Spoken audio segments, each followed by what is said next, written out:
Please feel free to submit any questions. You can do so either through Mentimeter, or you can raise hand here in Zoom, or just unmute, and I'd be happy to take your questions as the time or as your questions come to mind. Here's a quick look at our agenda for our session today. Have a quick look. And in a few moments, I'll walk you through actually PitchMarking a document and what to then do with it. That's obviously quite critical. It's not just about creating a PitchMark. It is about making sure that your client sees it. And we'll walk through how to do that either in person or on the email. There's also plenty of time to ask your questions. Once again, the offer is there for you to ask me a question at any time. So let's firstly cut straight to the chase and talk about actually PitchMarking a document. That is really what it's all about. How do we make sure that the people who receive our ideas, or the written expression of our ideas, actually respect our intellectual property rights, actually acknowledge us as the author of those written expressions, and make sure that they actually do the right thing. So sharing my screen, and of course you can follow along yourself. You just need to go to pitchmark.net, and I would be very happy to walk you through your own account if you have already set one up. You're welcome to share screen and I'll help you through it, or you can look on with mine. So hitting the refresh button. First thing, when you get to the website is, of course, here in the top right corner, is to log in and choose your role as an innovator. There, you'll find that there are actually two logins. One is as an innovator, that is the sort of person who, somebody like you, who has an idea, who wants to do the right thing by their own IP, make sure that they register their PitchMark and then get the certificate generated from it. But we also have a login for clients. And the reason for that is that receiving client side to verify that they are compliant with the latest in how to steward the IP that you as an innovator send them. If there's interest, I'm happy to walk you through what that login as a buyer does. But for now, I'm going to assume that you are all innovators, and that therefore you will want to have a PitchMark for the written expression of your scholarly research or whatever it happens to be. Quite clearly, we want to also do the right thing by cybersecurity, which is why we always encourage you strongly to ensure that you have 2FA enabled. That will obviously take me a few moments. Let me find the PitchMark code here. I tend to use Microsoft Authenticator, but you're also welcome to use Google or any other. Here we go, doing this live. And we are logging in right here. And now you can see my dashboard. So allow me to walk you through, firstly, what the dashboard shows. Up here are the latest uploads, followed by the preferred payment platform. After all, if we are going to get paid for ideas, we need to tell the platform how you wish to receive your cash. Incidentally, the platform currently only takes cash as opposed to some sort of cryptocurrency. Yeah, so you do get paid by Stripe or PayPal. As you can see, I've got Stripe enabled here in my account, and you can see the transactions that I have recently. Just walking you through the rest of this platform, suspected idea theft. This is where you're able to submit a report when you think that somebody has taken your ideas. We then farm that out to our global legal network, and you then have one of our trusted legal counsel contact you. After that, this is a conversation between you and the legal counsel.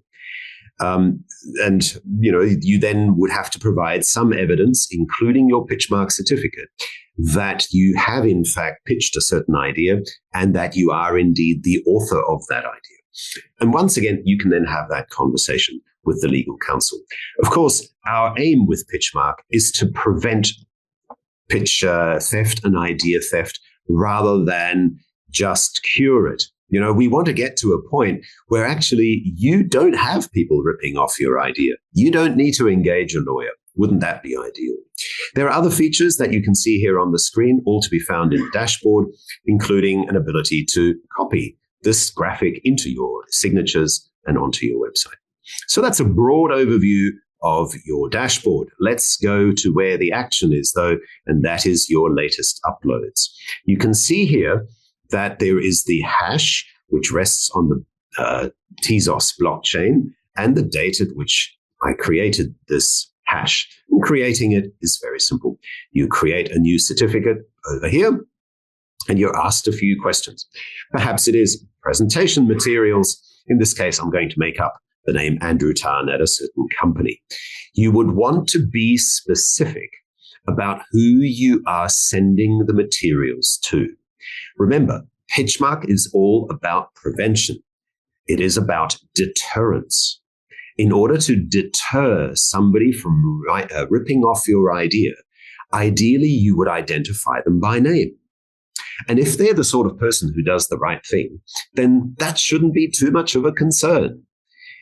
The people who have concerns about seeing their name on the certificate are those for whom that sort of publicity is just a little bit too much, right? The ones who are worried that they are now exposed. This is precisely why you need the PitchMark certificate. You want to signal to the recipient, don't mess with me. I take my IP seriously. So put their personal name on the certificate so that when they receive the certificate, they're like, oh, I'm on notice. This person is not to be messed with. Yeah? You can see that there are other details that I've completed here, both about myself and the materials. And this is quite handy, this function in particular, who is the creator. If you are, in fact, working in a company where you have different creators, or you represent those creators as a law firm. Over here, there's also certain categories and domains, categories and criteria of the material that you are producing. In my case, I'm going to say here, sales proposals and pitches. And I'm going to say client workshops. And one last one. Let's see, what should I put here? I'm going to select workshop agenda, just for the fact. In general, hiding from the pitch feed is not a good idea. The pitch feed is on the homepage of the website. You can go to pitchmark.net and see it, where we list not only the innovators who are members of the platform, but a selection also of the fact that they have pitchmarked something. Now, this is quite important. Clearly, we never publish your idea, but what we do publish is the existence of your idea. And once again, this is part of the deterrent effect. The whole aim is to show, look, I have pitchmarked this document. This idea exists. And this is the person who I sent it to. So once again, you're communicating to the whole PitchMark community and the wider world that you take your IP seriously. We then add the files. In this case, I'm going to choose the file of, in fact, the pitchmarking materials, which I've run you through already. Let's see now, where is it? Shall we choose this one here? There we go. You can pretty much pitchmark any file that you wish. And also there's a declaration here to confirm that you are, in fact, the original owner. You didn't take somebody else's materials before you click Upload Now. Right? And obviously, I've gone through this process already this morning, which is how we got to this certificate here.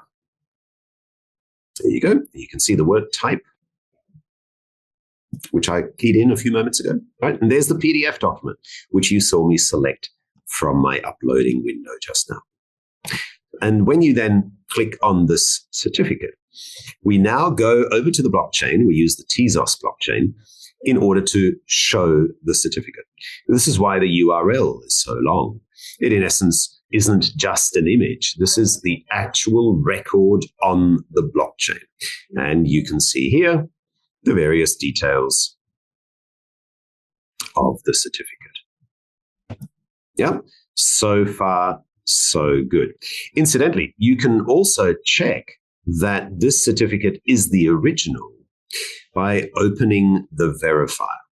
And over here, you then choose the Browse button. That'll appear again in the top right corner. Oh, here we go. Click Browse, and that way you can see that the verifier is able to confirm that this document does indeed match the certificate. It's not been tampered with, that the certificate is valid. And this is obviously important from the client's perspective, because when you receive the PitchMark certificate, you will want to confirm that the documents that you've been sent do in fact match the certificate. And that's what this verifier does.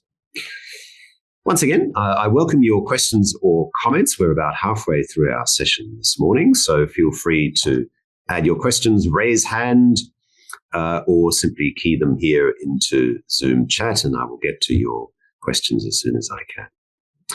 So far, we have covered the first part. We want to create a certificate, which in essence then allows us to send this along to the intended recipient to ensure that they get the message that we take our IP serious. We've talked about the fact that it is all about deterrence in the first instance.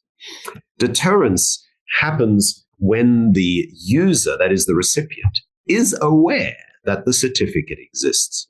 And this is another important point, because often you might say, well, I could easily just store it on my hard drive, and there is the date, and there it is, right? Proof that I've got this, that I created this file on this particular date and at this particular time.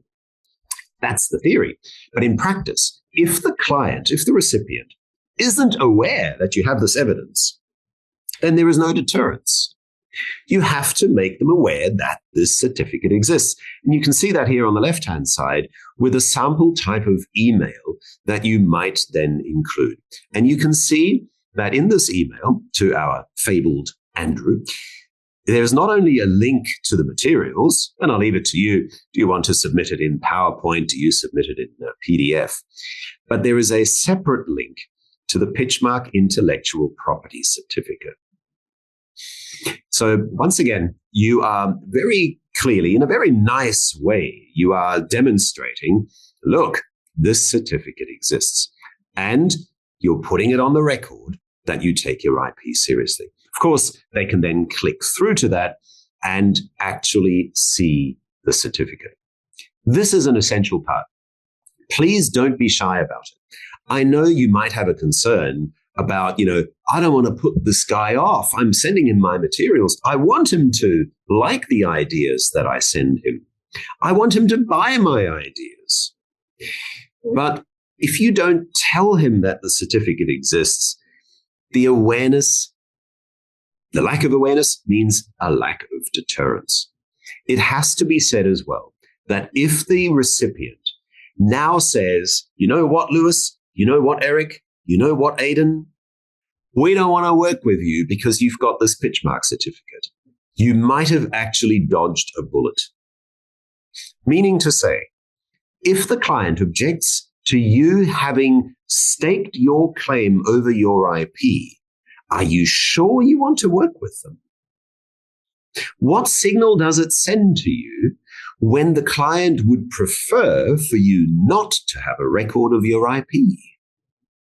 What does it tell you about the honesty of the recipient when they say, nah, we'd much rather not work with somebody who takes their IP seriously? So to some extent, this is actually a very nice filter for your prospects and clients. If your prospects and clients object to the certificate, you're probably better off walking away. Now, of course, there are other choices, right? You might not want them to walk away. You might still want to try to see whether you can come to some sort of agreement.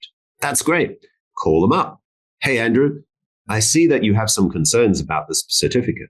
Let's talk about the IP rights of the ideas that I'm presenting to you and the selection committee tomorrow.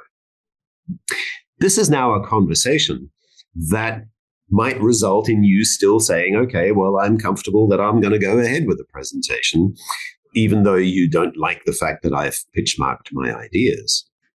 But at least that's a conversation you're now having. Previously, if you had just emailed your PowerPoint or your PDF, as it says here in the email example, and you had no pitch-mark certificate, this conversation about IP rights doesn't even take place.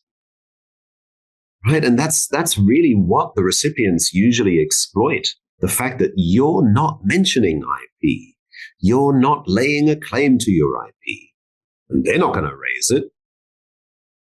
So at least now you have the chance of a conversation. And, with all the possibilities of how that might turn out. We can, in fact, role play that in just a few moments. So far, so good. We've got the certificate, and I've walked you through how to create it.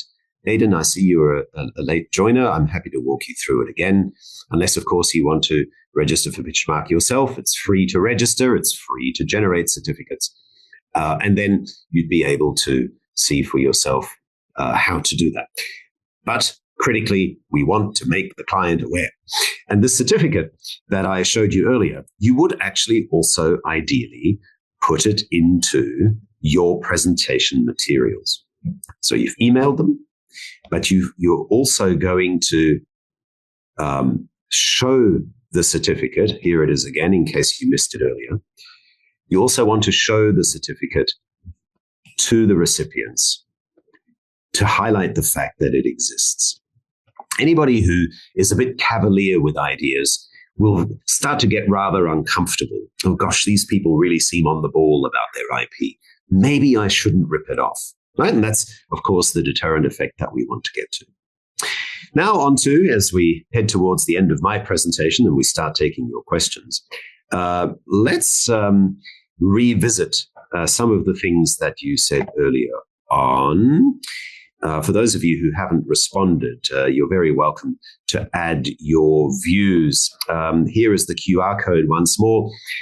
Please feel free to let us know what sort of IP do you usually produce in your ordinary line of work. You can see some of those who joined us earlier on the call have already contributed some. So let me give you a few moments to add your words. And then I'll walk you through how to actually sell the idea or license the idea.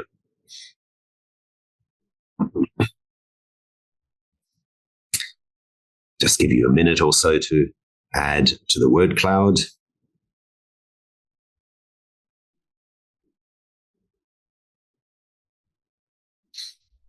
I see investment proposals makes an appearance today. Do you know how hard it is to get an investor to actually sign off on an NDA?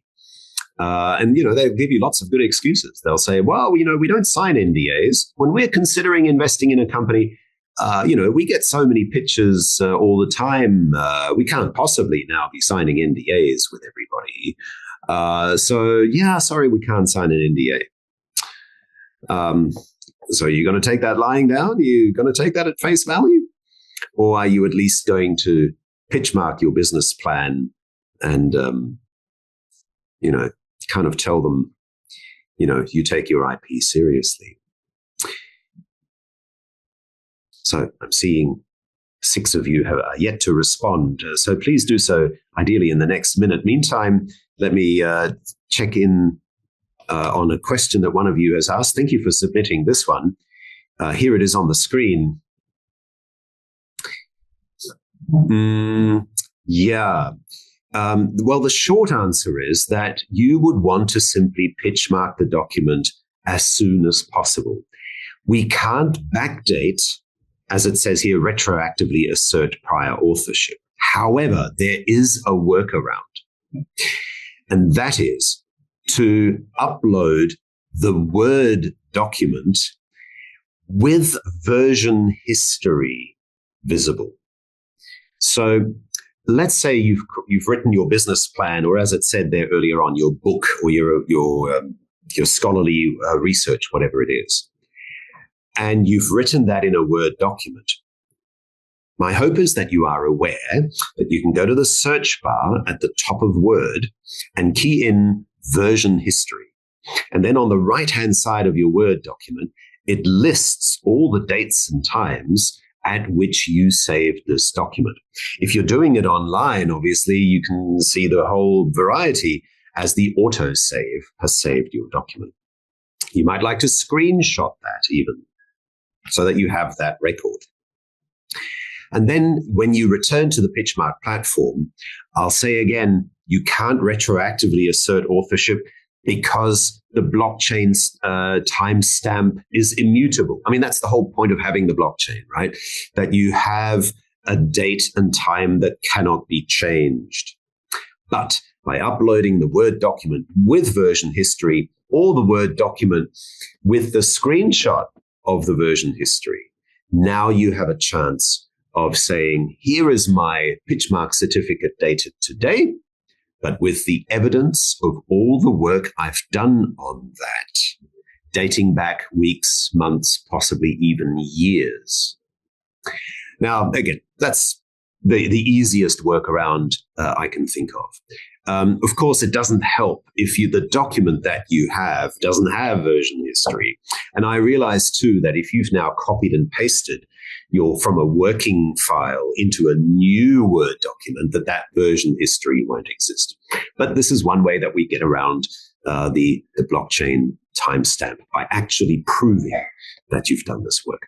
Okay, so thank you for this question. Please keep the questions coming and your other contributions. I see quite a number of you are logged in. Thank you for the 6 of you who have contributed. Architectural design has now popped up. Thank you for that. Strategies. Yeah, maybe a strategy document. Proposals. Good. Okay, so let's move along to the next question that we had for you. And just hit go to slide or refresh. And what you can see here is a very simple question. This should reflect on your phone as well. Have you had prospects and clients steal your ideas in the past? You can see those of you who joined earlier previously already voted. Please keep those votes coming in. I'll give you another minute or so. And then we'll return to the PitchMark platform and walk through what the licensing looks like. In fact, let me do that now while you vote, and we can save some time. Okay, so back to the PitchMark platform. Once again, we are here in my own personal account. Get your own account for free. You can generate as many of these certificates as you wish. There is no charge. Let's now go through the sending offer function. And this is the view that we have as the seller. It's a little bit like trading stocks, actually. You might even recognize some of the layout. On the Ideas Exchange, here is the original certificate, which once again, you can just click View Certificate. Then we need some information about the prospective buyer. In this case, we might return to that name, Andrew Tan, at andrew.tan@company.com, which I mentioned earlier. Let's make up a phone number. What should we put? 987654321. And minimum price is $100. Why 100? It's simply because your ideas would probably not be worth any less. Ideally, you would put the actual value that you are transacting, because that way, one, there's a public record of the value of your ideas. And obviously, the receiving party is on notice that it is worth that much. I'm just going to put here presentation materials and notes. Now, this might depend a little bit on your conversation with Andrew, or, whoever you are selling this idea to. Ideally, you would send him this offer document after a conversation, and if they have particular requirements, pop it into the notes section. It'll appear on the certificate. Further down, we then have two types of deals that you can have. You can see the default is to license the work while you continue to retain the authorship certificate. You can, of course, transfer the whole thing to somebody else as though they were the one who had the idea. But as you can see there, the disclaimer, it becomes theirs permanently. You can't claim it back. So my recommendation is, unless you truly are now working for this client and they definitely want to own it, that you just make the licensing, or you choose the licensing options. And now you have a set of fairly standard and simple licensing criteria or categories. It looks onerous, but we've kept it as free of the legalese as possible. So let's walk through it together. Where does the license apply? Perhaps there is only a particular country that you want to put this into. Let's just choose, for argument's sake, we're going to choose, let's choose Malaysia, and maybe one other. We choose Singapore, just for fun. You can, of course, choose as many as you wish, or just make it worldwide. I'll leave it to your discretion. The license validity, obviously, is also important. And we would want to ideally choose the date of the transfer. I'll choose today. And let's say we want to let this person license our document until the 31st of December this year. Can they assign the license to someone else? This would make sense if you have, let's say, a buyer who wants your idea, but they've got it somebody else who's going to execute it for them. You would then want to choose yes, otherwise leave it at the recommended no. Is the license exclusive to this licensee? Once again, usually the answer will be no, so that you have the flexibility to license the idea to somebody else again under different terms. There's no reason for why you couldn't license the same idea to 10, 15, 50, 100 people, each with different licensing requirements. Now, clearly, that gets rather complicated. And once again, you might like to draw on our global legal network to advise you in this. But broadly speaking, the default is no. The license is non-exclusive. Can the licensee disclose details of the creative work?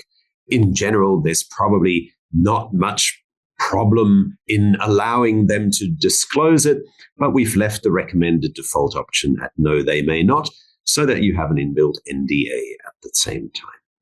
Grant of rights. Can the licensee reproduce the creative work? So let's assume that you've created a logo design and you now want that licensee to be able to, create coffee mugs or T-shirts or whatever it happens to be. Then yes, you would want to allow the licensee to reproduce your creative work. Can they publicly perform or otherwise publish your creative work? So let's say one of you earlier on put a book, right, that you'd written a book that you want to PitchMark. Perfect. Are you giving public performance rights? So you might want to hit the no button. Right? Maybe you don't want them to, create a movie from it. Although if you have a deal with a movie studio, get yourself a lawyer. Allow the licensee to distribute the creative work. Once again, you have some choices. Perhaps if you're doing like a poster design or perhaps a marketing campaign for somebody, you've created some graphics. And obviously, it's a marketing campaign. So obviously, that poster is going to be shown in different places, possibly distributed in hard copy. Then yeah, allow them. And one last one. Allow the licensee to create adaptations or derivative works. Maybe the licensee wants to use the essence of your idea, but then, create something fresh from it. Once again, you are able to do that, right? You're able to then select that option. And then you hit send offer. And now it might take a minute or two in order for your sale or prospective license to be registered on the blockchain. And while it does that, allow me to maybe walk you through a couple of the other points about this. Firstly, have the conversation with the recipient before you do this so that the license, does suit them and that they can say yes and, enter their credit card details and pay straight away without concerns. Which leads me to the second point. PitchMark allows you to get paid much sooner. And let's take the example of, let's say, a freelance writer, right? Because idea theft is also quite common among freelance writers. Let's say that you've pitched your story idea to there we are, offer sent successfully. Let's say you've pitched your idea successfully to an editor or a publisher. And the editor says, yes, we like the story that you've written, and we would like to publish it in our magazine in next month's issue. Good. So far, so good. But if you're a freelance writer, what you know, or what you'll know from experience, is that the recipient is likely to then take their own sweet time in actually paying you for it. I mean, if you've ever been a freelance writer and you've successfully sold a story idea to an editor, you'll know that it takes 60, 90, 120 days, 150 days, 180 days. And while, of course, we know that the media industry is struggling at the moment because of the changes in the fundamentals of the media business, the fact of the matter is that you don't now want to wait 180 days to get paid, frankly, right? You want to get paid straight away. So when you have PitchMarked your article and you've sent that to the editor, now the editor, in order to legally publish your work, needs to have the certificate. The editor is aware, right? We talked about that. Awareness, deterrence, is aware that the certificate exists. And they'll say, well, thanks for sending the story, but we'll need that certificate too. No problem. You go back into your PitchMark platform, you click send offer, you get to this page that you still see here on screen, and in essence, you now charge them the full amount that you are owed for writing that article. $2,000? $5,000? How much do you charge as a freelance writer? Let's go with $2,000. In other words, the certificate exists. Your IP rights are still asserted. Your authorship is still documented. The editor has not received the certificate. The editor has not yet been identified as a licensee. This is now no longer a copyright issue. This is now a contractual issue. And that's why it is in the interests of the editor to now purchase the certificate and pay you straight away. So that's why PitchMark is able to firstly deter the editor from, taking the idea for your story and giving it to one person, another writer in his newsroom to publish, and also get paid much faster. Because you'll say to the editor, I still own the rights. If you want the rights to publish, you've got to buy the rights from me. Here is my bill.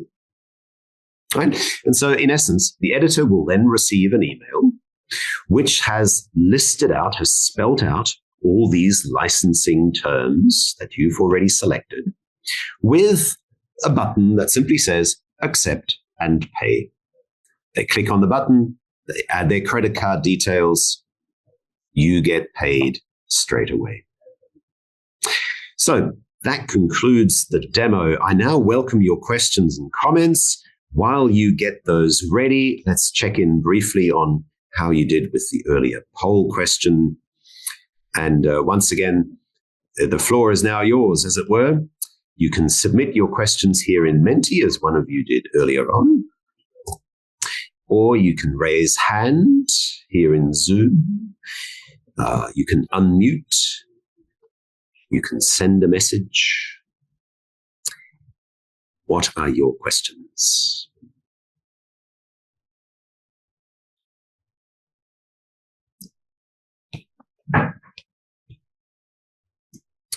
What are your questions, comments, or any other contributions? Okay, questions just popped in to Menti. Thank you for submitting this one. And you have written, if a methodology is developed by one person, but presented by another without attribution and later used without credit, how does PitchMark protect the original creator within a team setting? Excellent question. So First thing is that the person who developed this methodology should go to PitchMark and upload the materials.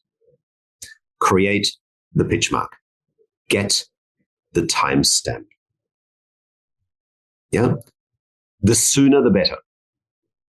Now, you probably don't want to PitchMark at every stage of the development, because then you end up with, 10 PitchMark certificates or however many, each tracking this document through its life cycle. Those other 9, the earlier 9 might be superfluous. But critically, if you're the one, as it says here in your question, developing the methodology, PitchMark it. Yes? Then you say to the person who's doing the presentation, here is the methodology, here are my notes, here are my slides, here's my designs, right? Whatever it is this methodology is about. And by the way, here's the PitchMark certificate. Right? So you can do this internally. You're not being mean or nasty about it. You're simply saying, hey, I developed it, but you're doing the presentation. Please include the certificate in your presentation. When you pitch it to the client, show them the certificate as part of your PowerPoint deck. That way, everybody's on notice, both the people being presented to and the presenter. That also ensures that later on, you can claim the credit. Now, can the person doing the presentation not show the PitchMark certificate? Yes, of course. Nobody is holding a gun to their head, right? There's nothing to force them to do so. However, once again, they are now on notice. A conversation is now beckoning to be had, discussing that you developed this methodology. We're looking at deterrence. We're looking at prevention is better than cure. Now, of course, if that person who did the presentation runs off with your idea and claims it as his or her own, or any of the people they presented to claims it as his and her own, then yeah, now you've got the documentation to say, look, 3 weeks before your presentation, here's my PitchMark certificate. I offered you a contract. You didn't take up the contract. Once again, we're moving the conversation from a copyright conversation into a contractual conversation. Right, let's have a look at your next question. Okay, no, actually, I think we answered this one earlier on. So if you have any more questions, please feel free once again to unmute, raise hand here in Zoom, or add your question into Mentimeter. It is 5 minutes to the hour, so we will be finishing on time in about 5 minutes from now. Happy to answer any questions that you have later on as well, if you're a bit shy now. Does PitchMark provide any kind of training to protect my designs or IP? Yes. The short answer is yes. And the way we conduct this training comes in many forms. One is, of course, with demonstrations like this one, but we can also provide additional coaching through a member of our global legal network. Critically, it depends a little bit on who is taking part in the training. Is it for you individually? Are there other members of the team that you would like to run such a workshop for? The other thing I'd like to add is what I referred to about half an hour ago when I talked about dealing with the client side. So far, most of our conversation has been all about the innovator side. How do we deter people from ripping off our ideas? But what if you're wearing the customer hat, right? What if you're the one receiving ideas? Frankly, this is also not that easy. For starters, you might not have solicited these ideas. People send you ideas willy-nilly without you asking for it. Happens frequently in certain industries. Or the person who sent you the idea has sent you a document which looks remarkably like an idea that you've actually already spent 2 years developing.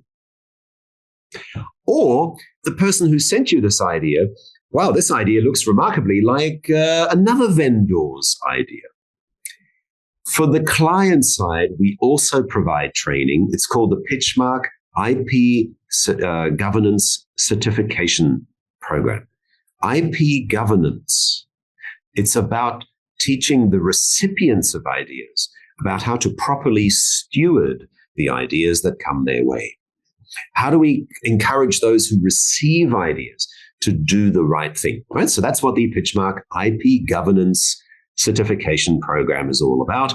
And it creates an auditable training program under various ISO, ISSB, and GRI sustainability criteria, because IP stewardship is a supply chain sustainability issue. So the short answer is yes, we provide the sort of training both for you if you are the designer, for your team if you run a design team, but also for you if you are on the client side. Thank you for your question.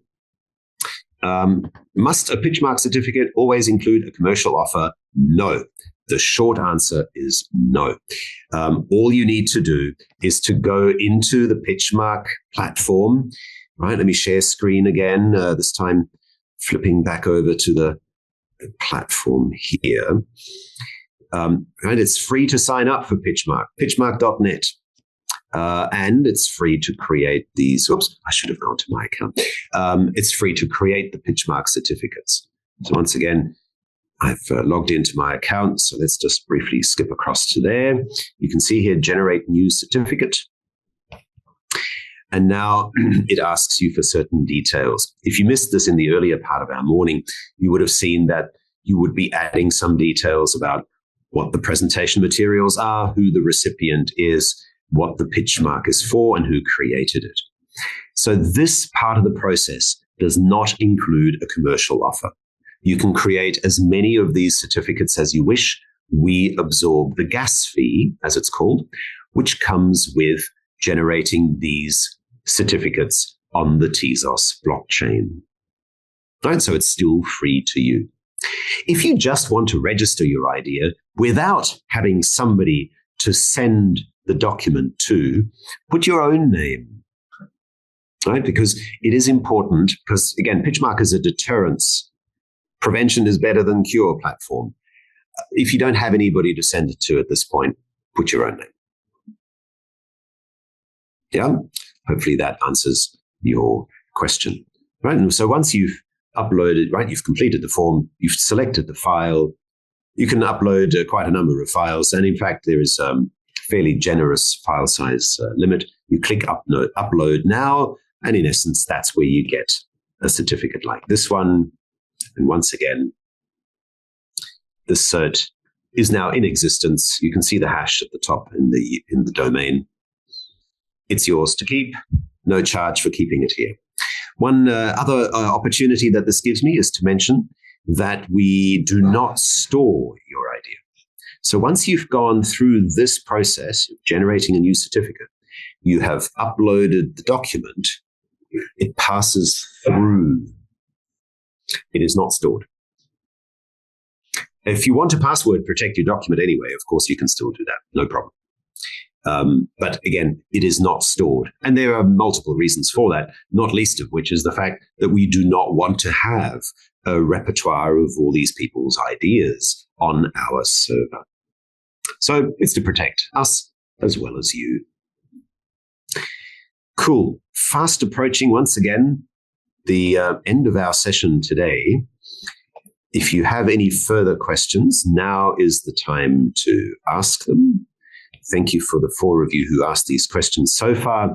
Just looking through the survey results, it seems that 1 in 3 of you have said that it hasn't happened to you, but 2 in 3 of you obviously do suffer from IP theft or idea theft to some extent. Earlier on, we asked you this question: does the law fully protect your IP rights? And none of you chose the green option. I'll leave this one up in case you want to vote on this one as well. And thank you for this additional question. So just to clarify, if I want to send the same material to 3 separate recipients, does it require separate certificates each time? My recommendation is yes. 1, it doesn't cost you anything. 2, the recipients' names are in the pitch feed on the homepage. The recipients' names will appear on the certificate. It is part of the deterrence effect that when you now email that certificate along with the documents that you've PitchMarked, or display the certificate during your presentation, the recipient can now see their name. So yes, if I were you, I would create 3 separate recipients with their personal names. Yes, that way also, let's say whatever design that you've mentioned here, right? If you then have 3 different people offering to license your idea from you, well, then you send 3 separate offers. All right, you make them non-exclusive offers, obviously. Perhaps they all have different license terms. Right? One wants a short-term license. One wants a long-term license. Maybe one licenses it in Australia, somebody else licenses it in New Zealand, somebody else licenses it again in Indonesia. 3 separate certificates, 3 separate offer documents, 3 separate people that you get paid from. Yeah? So I'm hoping that has answered your question. If not, feel free once again to unmute or just let me know here in Zoom. Right. We are fast approaching the end of our session. It's just gone past the top of the hour. Unless there are any further questions at this time, we will wrap here with the invitation to, first of all, join us for our next session, which is on the 20th of May, where we will be focusing specifically on trainers. If you're a trainer, you have a curriculum that you've developed, PowerPoint slides that your students or client asks for. There's always that risk that the client will then take your PowerPoint slides and circulate them internally, or perhaps even create their own course on their own company's internal learning management system. How do we stop that? How do we deter that sort of IP theft? That's on the 20th of May. Look in Eventbrite for further details. And of course, sign up to PitchMark. And you've sat through this presentation with me for the last hour. Here is a QR code that you can scan in order to get straight to pitchmark.net, or just key it into your browser. Sign up. It's free. Generate certificates. They're free. And hopefully we will see you also deterring IP theft and getting paid for your creatives. I'll leave this up, and now I will take my leave. Thank you again for your time and attention, and we hope to see you again online soon. Bye for now.